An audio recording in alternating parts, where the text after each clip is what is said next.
கர்த்தருடைய நல்ல நாமம் துதிக்கப்படுவதாக.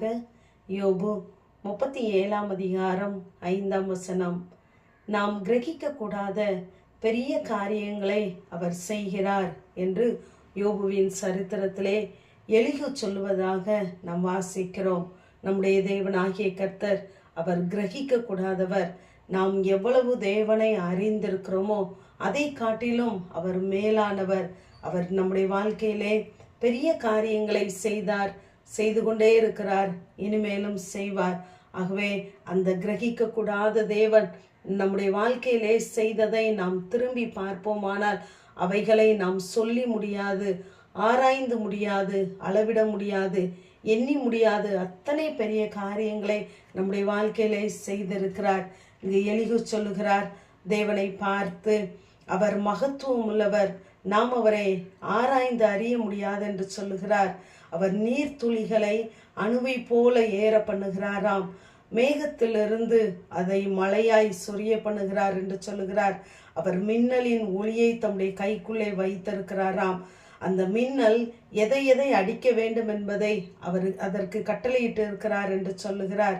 அவர் செய்கிற காரியங்களை ஆடு மாடுகள் அறிந்து கொள்ளுமாம். இயற்கை அந்த ஆடு மாடுகள் அறிந்து கொள்ளும் என்று சொல்லி அவர் சொல்லுகிறார். அவருடைய சுவாசத்தினாலே நமக்கு குளிரை கொடுக்கிறார் என்று அங்கு நாம் வாசித்து பார்ப்போமானால் அநேக காரியங்கள் அவைகளெல்லாம் கிரகிக்க முடியாது. அதை காட்டிலும் நம்முடைய வாழ்க்கையிலே தேவன் நமக்கு ரட்சிப்பை தந்திருக்கிறார், மன்னிப்பை தந்திருக்கிறார், நமக்காய் அடிக்கப்பட்டு இருக்கிறார். ஆகவே அந்த கிரகிக்க கூடாத தேவன் பெரிய காரியங்களை நமக்காய் அவர் செய்து கொண்டேதான் இருக்கிறார். இங்கு பிரசங்கி 11 அதிகாரம் 5 ஆவியின் வழி இன்னதென்றும் கர்ப்பவதியின் வயிற்றில் எலும்புகள் உருவாகும் விதம் இன்னதென்றும் நீ அறியாதிருக்கிறது போலவே எல்லாவற்றையும் செய்கிற தேவனுடைய செயல்களையும் நீ அறியாய் என்று சொல்லி பார்க்கிறோம். நம்முடைய வாழ்க்கையிலே நாம் உருவானதை தேவனுடைய கண்கள் நம் கருவை கண்டது. நம்முடைய எலும்புகள் உருவேற்படுகிற நாட்கள் எல்லாம் அவருடைய புத்தகத்திலே எழுதப்பட்டு இருக்கிறதாம். இவைகளெல்லாம் நாம் அறிய முடியவில்லை. அதே போலவே நம்முடைய வாழ்க்கையிலே தேவன் செய்கிற காரியங்களையும் நாம் அறிய முடியாது என்று சொல்லுகிறார். நம்முடைய வாழ்க்கையில் எதை எப்பொழுது எப்படி செய்ய வேண்டும் என்று தேவன் முன்குறித்தாரோ அதன்படி அவர் நேர்த்தியாய் நமக்கு செய்து கொண்டே இருக்கிறார். நாம் தான் அதை அறியக்கூடாதபடிக்கு அநேக நேரங்களிலே நாம் தேவன் ஏன் தாமதிக்கிறார் என்று சொல்லி புலம்புகிறோம். ஆனால் நம்முடைய காரியங்களின் முடிவை அறிந்த தேவன் ஏற்ற காலத்திலே சமயத்திற்கேற்ற நல்ல சகாயராய் கூட இருந்து நடத்துகிறார். அவருடைய வழி கடலிலும் அவருடைய பாதைகள் திரண்ட தண்ணீர்களில் மேல் இருக்கிறதாம். சங்கீதக்காரன் இப்படியாக சொல்கிறார். ஏசாயா சொல்லும் பொழுது அவர் செயலில் மகத்துவமானவர் என்று சொல்கிறார். எரேமியா சொல்லும் பொழுது யோசனையிலே பெரியவர், அவர் செயலிலே வல்லவர் என்று சொல்லுகிறார். ஆகவே அவர் செய்ய நினைப்பதை ஒருவராலும் தடை செய்ய முடியாது. ஏன் இப்படி செய்கிறீர் என்று கேட்கவும் முடியாது. அவர் இப்பொழுது செய்கிற காரியங்களை நாம் அறியாமல் இருந்தாலும் இனிமேல் அறிந்து கொள்வோம் என்று அங்கு சீமோன் பேதுருவை பார்த்து இயேசு சொல்லுகிறார். நான் செய்கிறது என்னை இன்னதென்று இப்பொழுது நீ அறியாய், இனிமேல் அறிவாய் என்று சொல்லுகிறார்.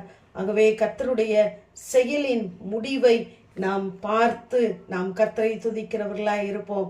நமக்காய் யாவையும் செய்கிற தேவன் நம்மோடு கூட இருக்கிறார். ஆகவே குருடனை நாம் குறித்து நாம் அநேக இடங்களிலே பார்க்கிறோம். சுவிசேஷங்களிலே எல்லாருக்கும் ஒரே வழியை தேவன் தெரிந்தெடுக்கவில்லை. ஒருவனுக்கு உமிழ் நீரினாலே சுகம் கொடுக்கிறார், வார்த்தையினாலே சுகம் கொடுக்கிறார், தொட்டு சுகம் கொடுக்கிறார். ஆனால் எல்லாவற்றையும் நன்றாய் செய்தார் என்று சொல்லி பார்க்கிறோம். அதே போல நம்முடைய வாழ்க்கையிலும் ஒருவருக்குள்ள காரியங்கள் நமக்குரியது அல்ல. நமக்கென்று தேவன் ஒரு பாதையை வைத்திருக்கிறார். ஆகவே தேவனிடத்திலே நம்முடைய காரியத்தை சொல்லுவோம். ஒருபோதும் காலத்தை குறிக்காதீர்கள், ஏனென்றால் காலங்கள் தேவனுடைய கரங்களில் இருக்கிறது. ஆகவே அவர் நம்முடைய வாழ்க்கையிலே எதை செய்தாலும் அவர் ஒரே மனமாய் இருந்து செய்ய போதுமானவராகவே இருக்கிறார். நமக்கு குறித்ததை அவர் நிறைவேற்றுவார். ஆமேன். ஜெபம்.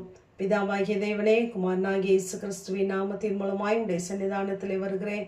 நாம் கிரகிக்க கூடாத பெரிய காரியங்களை செய்வார் என்ற வேத வார்த்தையின்படி எங்களுடைய வாழ்க்கையிலே நீர் பெரிய காரியங்களை செய்யுங்க. உடைய நாமத்தை மகிமைப்படுத்துங்க. இயேசுவின் மூலம் ஜெபங்களும் எங்கள் நல்ல பிதாவே. ஆமேன்.